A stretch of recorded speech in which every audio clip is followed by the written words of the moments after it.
The study was based on 4 years of fieldwork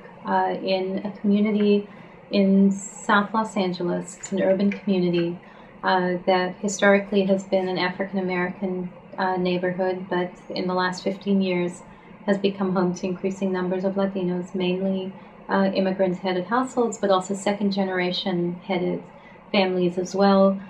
to the point that the neighborhood is now almost 50-50, and in that respect, it looks somewhat different from most neighborhoods in Los Angeles, where Latinos have been a presence for a very long time. But the pattern of urban neighborhoods that were once primarily African American becoming about half Latino and half African American is actually a pretty common pattern across the country. And so it reflects other places around the country, perhaps more so than the rest of LA, which has been a home to a large number and large population of Latinos since California was part of Mexico. And so it's based on 4 years of fieldwork in that community that involved a telephone survey, a randomized telephone survey of local residents, 300 Latinos, 300 African Americans. And some of the questions that were asked of Spanish-speaking Latinos were designed to measure whether or not their children help them with tasks that require English or technology, so comparisons could be made quantitatively about where those families were placed on various indicators of community integration vis-a-vis other Spanish-speaking Latinos, English-dominant Latinos, and African Americans.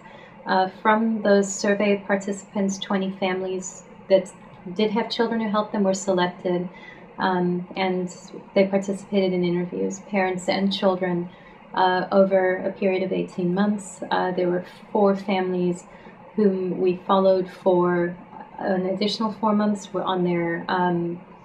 appointments when they went to healthcare, schools, and social services in that community. We went with them to see the roles that children were playing there and how families managed those communication challenges that they inevitably encountered in these institutions.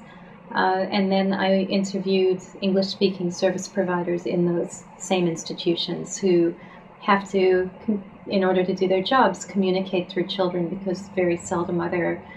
any or sufficient dedicated translators on staff to help them communicate with these families. And so exploring those interactions from the side of the English speakers as well. And then 4 years after completing the field work, I went back with my research assistant in 2011 and reconnected with 3 of those 4 families to see where the kids were, where the families were, and to be able to, at least for a small number of families, try to shed some light on what were the 2 central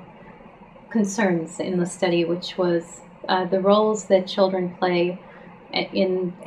their family's integration into American life,